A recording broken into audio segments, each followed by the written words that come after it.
Good morning. It's great to be here. Thank you for tuning in. Just a little sip of my coffee, please. Gotta have my coffee.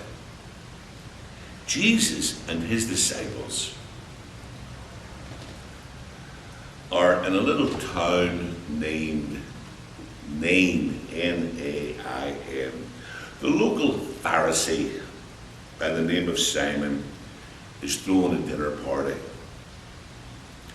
So Simon invites a number of prominent people in the area, influential people, and he also invites Jesus. Jesus raised the widow's son from the dead, so there was a lot of buzz. It was a big deal, and there was a lot of buzz going on. But some of Simon's friends, they wanted a private meeting, a private talk with Jesus. And I guess Simon's party would facilitate that, to get away from the hustle and the bustle of the common people. But they wanted Jesus to themselves. They probably wanted to size him up. Everything's going well at the party.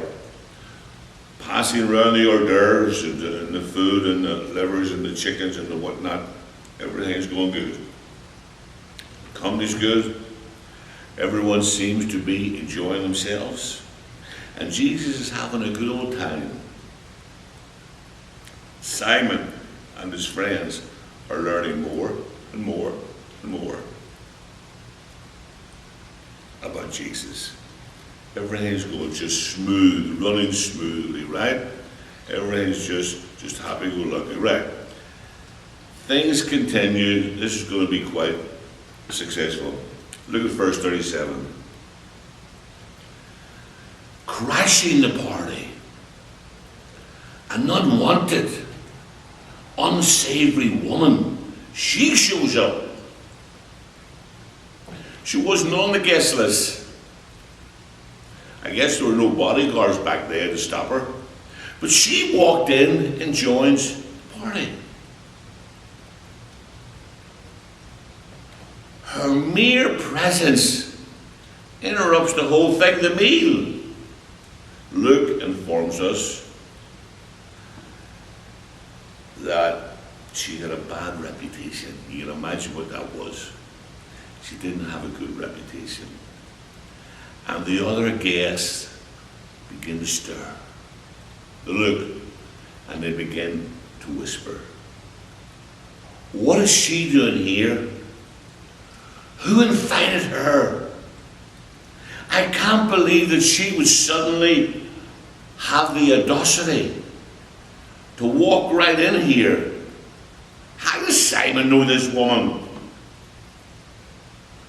Is there something Simon's not telling us? Her being here is bad enough. But Luke goes on to say, she began to lavish her attention on the young rabbi, Jesus the Christ. She starts weeping, blubbering. She couldn't hold back her tears. She comes to the party and she starts to cry and cry and cry. Someone needs to get her out of here before she ruins the whole thing, before the party's ruined. Somebody needs to get her out of here. And then she washes his feet with her tears. Then she lets down her hair and she begins to dry his feet with her hair in public. In public.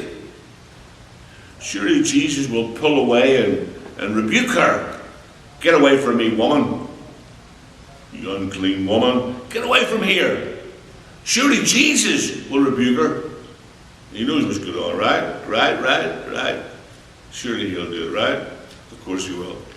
Finally, she anointed Jesus' feet with some kind of anointment that she had brought with her. Embarrassing to Simon. The fact that Jesus didn't stop her. He should have known better. Simon now has his doubts. You mean this Jesus, is he really a prophet? He should have known. No good prophet worth his salt would have allowed such a thing. She shouldn't have touched him. No prophet would let her get near him. But how did Jesus treat the woman? He focuses on a relationship. Simon focused on a reputation. Simon was one of those people who spent a great deal of time worrying. What will people think? What will people say? How will people react to it? He was worried about his reputation. And he wanted to surround himself by the right kind of people. And he didn't want his reputation soiled. Jesus focuses on people. All people. No matter what kind of people. Jesus reached out to people even with bad reputations. Little Zacchaeus up the tree, the tax collector, the heathen. Jesus focused on the people who were needy. Jesus sat between a well-known sinner and a holier-than-thou saint. This is the perfect place for Jesus to be. Sinner and holier-than-thou saint were both in need of God's love and mercy. The upright, the righteous Simon, you need his righteousness. Matthew the tax collector needed his righteousness. Nicodemus needed it. Simon the Zealot, the woman at the well, the woman in John chapter 8. We all need a Savior. And the difference between God's church and the country club, they have rules to keep people out. And the club can accept or reject anyone. But the church has a welcome sign. Sinners are welcome. Come on in. Yeah, but I'm a sinner. Come on in and get yourself a good seat and stay warm. Don't you know he loves you? Don't you know there's an open door? Come in and experience his love. Experience his warmth. Experience his authenticity. He loves you. He wants you in heaven.